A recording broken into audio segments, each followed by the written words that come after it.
America అధ్యక్షుడు Donald Trump Israel ప్రధాని నెతన్యాహుల బాధ్యత రహిత చర్యతో ఒక్కసారిగా పశ్చిమాసియా నిప్పుల కొలిమిగా మారింది. ఒక పక్క పథకం ప్రకారం ఇజ్రాయెల్, అమెరికా బలగాలు ఇరాన్ రాజధాని టెహ్రాన్ సహా అనేక నగరాలపై బాంబులు, క్షిపణులతో విరుచుకుపడ్డాయి. ఈ మెరుపు దాడిలో ఇరాన్ మత పెద్ద అయతుల్లా అలీ ఖమేనీతో పాటు ఆయనతో చర్చిస్తున్న కీలక మంత్రులు, రక్షణ రంగ బాధ్యులు కలిపి సుమారు 30 మంది ప్రాణాలు కోల్పోయారు. సాధారణంగా యుద్ధం తొలి దశలో దేశాధినేతలు కీలక బాధ్యుల జోలికి వెళ్లరు. చర్చలకు రప్పించటం, రాజీ తప్ప మరో మార్గం లేదన్న అభిప్రాయం కలిగించటం దీని వెనుకున్న వ్యూహం. కానీ ట్రంప్, నెతన్యాహుల దుందుడుకుతనం ఆ అవకాశానికి శాశ్వతంగా తలుపులు మూసేసింది. యుద్ధం మొదలైన 3వ రోజుకే ఇరాన్ ప్రతిదాడులతో పశ్చిమాసియా దేశాలన్నీ భగ్గున మండిపడుతున్నాయి.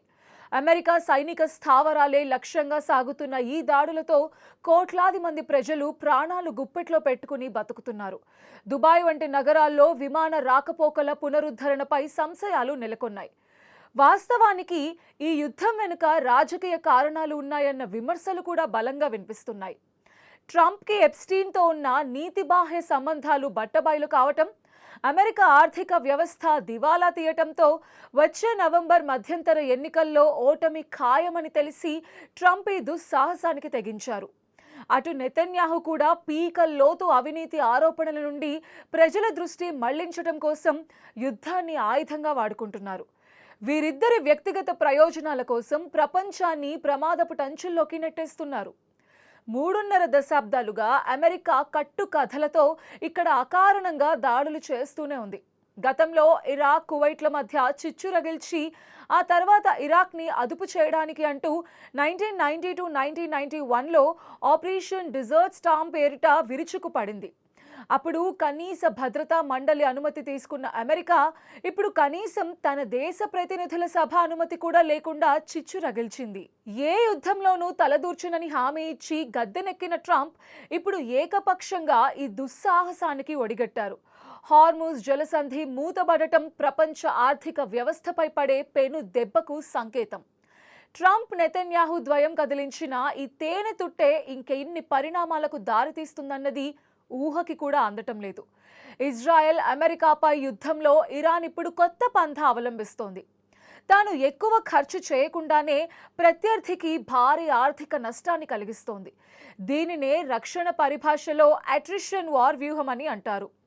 శత్రువు జేబులను ఖాళీ చేసి వారిని అలసిపోయేలా చేయడమే ఈ వ్యూహంలోని అసలు ఉద్దేశం. అమెరికా, ఇజ్రాయెల్ వద్ద ఉన్న అత్యాధునిక సాంకేతికతను ఇరాన్ తన చౌకైన షాహెద్ డ్రోన్స్తో ఎదుర్కొంటోంది. ఒక్కో షాహెద్ 136 వన్-వే అటాక్ డ్రోన్ తయారీకి అయ్యే ఖర్చు కేవలం $20,000, అంటే మన కరెన్సీలో సుమారు 16 లక్షల రూపాయలు మాత్రమే. ఇవి చిన్నపాటి క్రూయిజ్ మిసైల్స్లా పనిచేస్తూ లక్ష్యాన్ని చేరుకున్న వెంటనే పేలిపోతాయి. కానీ వీటిని అడ్డుకోవడానికి అమెరికా, ఇజ్రాయెల్ వాడుతున్న రక్షణ క్షిపణుల ఖర్చు అక్షరాల కోట్లాది రూపాయల్లో ఉంటుంది. ఇజ్రాయెల్ ఐరన్ డోమ్ వ్యవస్థలో ఒక్కో క్షిపణి ధర 40 లక్షల వరకు ఉంటే, అమెరికా వాడుతున్న పేట్రియాట్ మిసైల్ వ్యవస్థల్లో ఒక్కో ఇంటర్సెప్టర్ క్షిపణి ధర 30 కోట్ల రూపాయలకు పైమాటే. అంటే కేవలం 16 లక్షల విలువైన డ్రోన్ని కూల్చడానికి 30 కోట్ల ఖరీదైన క్షిపణి వాడాల్సిన దుస్థితి ఏర్పడింది. ఇరాన్ ఇలాంటి వేలాది డ్రోన్లని ఒకేసారి ప్రయోగిస్తే పాశ్చాత్య దేశాల ఆయుధాగారాలు ఖాళీ అవ్వటం ఖాయం. ఇప్పటికే గల్ఫ్లోని కొన్ని దేశాల్లో ఖరీదైన మిసైళ్ల నిల్వలు తగ్గుతున్నాయని అంతర్గత అంచనాలు చెప్తున్నాయి. యుద్ధం ఇలాగే దీర్ఘకాలం కొనసాగితే అమెరికా ఆర్థికంగా కుప్పకూలిపోయే ప్రమాదం ఉంది. చవకైన డ్రోన్లతో భారీ ఆయుధ సంపత్తి కలిగిన దేశాలను ఆర్థికంగా దెబ్బతీయడమే ఇరాన్ అసలు ప్లాన్. చివరికి ఆయుధాల కొరత, రాజకీయ ఒత్తిడి కారణంగా అమెరికా తనంతట తానుగా యుద్ధాన్ని నిలిపివేయాల్సిన పరిస్థితి రావచ్చని నిపుణులు హెచ్చరిస్తున్నారు. ఆధునిక యుద్ధ తంత్రంలో కేవలం బల ప్రదర్శన కంటే ఆర్థిక కోణమే కీలకమని ఇరాన్ నిరూపిస్తోంది. ఒక డ్రోన్ కూలిపోయినా ఇరాన్కి పెద్దగా పోయేదేమీ లేదు. కానీ దాన్ని కూల్చిన ప్రతిసారి అమెరికా ఖజానాకి భారీ చిల్లు పడుతుంది. ఈ వ్యత్యాసమే ఇప్పుడు అగ్ర రాజ్యాలను తీవ్ర ఆందోళనకి గురిచేస్తోంది. ఇరాన్ పాటిస్తున్న ఈ షాక్ అండ్ సేవ్ వ్యూహం అమెరికా యుద్ధ తంత్రాన్నే తిరగరాస్తోంది. ప్రస్తుతం అంతర్జాతీయ రక్షణ రంగంలో ఇరాన్ అమలు చేస్తున్న ప్రాసెస్ డ్రైవెన్ స్ట్రాటజీ గురించే చర్చ జరుగుతోంది. తమ సుప్రీం లీడర్ ఖమేనీతో పాటు 40 మంది కీలక నాయకులు ఒకే దాడిలో మరణించినా ఇరాన్ దేశం ఏ మాత్రం దారి తప్పలేదు. దీనికి కారణం వారు అనుసరిస్తున్న ఎస్ఓపి అని చెప్తున్నారు నిపుణులు.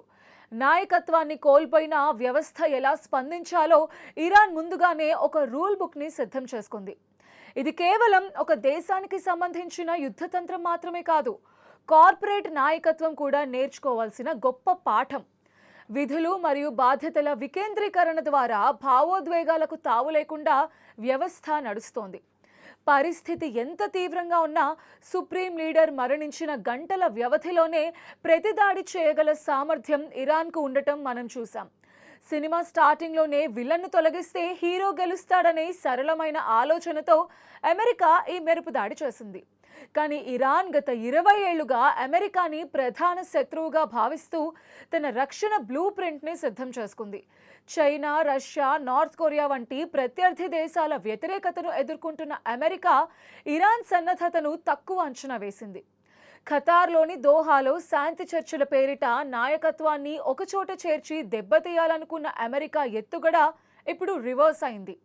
ఇరాన్లో నాయకుడు మారొచ్చు, కానీ వారు నిర్మించుకున్న ప్రాసెస్ డ్రైవెన్ నిర్మాణం మాత్రం మారదు. ఈ విధానం వల్లే ఇరాన్ ఇంకా ధీటుగా ఎదురుదాడి చేస్తోంది. యుద్ధం ఇప్పట్లో ముగిసేలా కనిపించకపోవడానికి కారణం కూడా ఇదే. అమెరికా, ఇజ్రాయెల్ ఊహించిన దానికంటే ఇరాన్ చాలా పకడ్బందీగా సన్నద్ధమై ఉందని నిపుణులు అభిప్రాయపడుతున్నారు. నాయకత్వం లేకపోయినా ఒక యంత్రంలా పనిచేస్తున్న ఇరాన్ సైన్యం ఇప్పుడు ప్రపంచ దేశాలని విస్మయానికి గురిచేస్తోంది. ఒక స్పష్టమైన మాన్యువల్ బుక్ అమలు చేస్తున్నట్టుగా ప్రస్తుతం జరుగుతున్న పరిణామాలు కనిపిస్తున్నాయి. అగ్రరాజ్యం తన శత్రువుని తక్కువ అంచనా వేసి ఇప్పుడు భారీ మూల్యం చెల్లించుకుంటోంది. యుద్ధ రంగంలో నాయకత్వం కంటే వ్యవస్థ ఎంత ముఖ్యమో ఇరాన్ నిరూపిస్తోంది. ఇరాన్పై దాడులు పతాక స్థాయికి చేరుకున్నాయని, ఇది కేవలం ఆరంభం మాత్రమేనని ట్రంప్ ప్రకటిస్తున్నారు. కానీ ఈ యుద్ధం కోసం అమెరికా చేస్తున్న ఖర్చు అక్షరాల లక్షల కోట్లకి చేరుతోంది. తొలి రోజు ఇరాన్పై జరిపిన ఒక్క దాడికే అమెరికా $779 మిలియన్ ఖర్చు చేసింది. అంటే సుమారు 6,900 కోట్ల రూపాయలు కేవలం ఒక్క రోజే ఖర్చయ్యాయి. ఒకవేళ ఈ యుద్ధం 4 లేదా 5 వారాల పాటు కొనసాగితే అమెరికా ఖజానాకి అది కోలుకోలేని దెబ్బగానే ఉంటుంది. ఎందుకంటే అమెరికాకి కూడా 30 ట్రిలియన్ల అప్పు తిరిగి చెల్లించాల్సి ఉంది. Centre for new American security data ప్రకారం ప్రపంచంలోనే అతిపెద్ద విమాన వాహక నౌక యుఎస్ఎస్ జెరాల్డ్ R4 వంటి వాటిని పనిచేయించడానికి రోజుకి దాదాపు 58 కోట్ల రూపాయలు ఖర్చవుతుంది. అమెరికా ఇప్పటికే 2 భారీ యుద్ధ విమానాలని మోహరించింది. విమానాల రాకపోకలు, నేవీ నౌకల నిర్వహణ, సైనికుల నిత్యావసరాలు, యుద్ధ సామగ్రి మరియు ఇంధనం కోసం ఇప్పటి వరకు 5,556 కోట్ల రూపాయలు ఖర్చు చేసినట్టు అంచనా. ప్రముఖ ఆర్థిక విశ్లేషకుల అంచనా ప్రకారం ఇరాన్పై పూర్తి స్థాయి దాడి కోసం అమెరికా అక్షరాల 18.87 లక్షల కోట్ల రూపాయలకు పైగా ఖర్చు చేయాల్సి ఉంటుంది. ఇది అమెరికా వార్షిక బడ్జెట్పై పెను ప్రభావం చూపిస్తుంది. సొంత దేశంలో సాధారణ ప్రజానీకం దుర్భర స్థితిలో బతుకీడుస్తున్నప్పుడు ఒక దేశంపై పంతం కోసం ఇంత భారీ మొత్తాన్ని వెచ్చించటం ట్రంప్కి రాజకీయంగా కూడా సవాల్గా మారింది.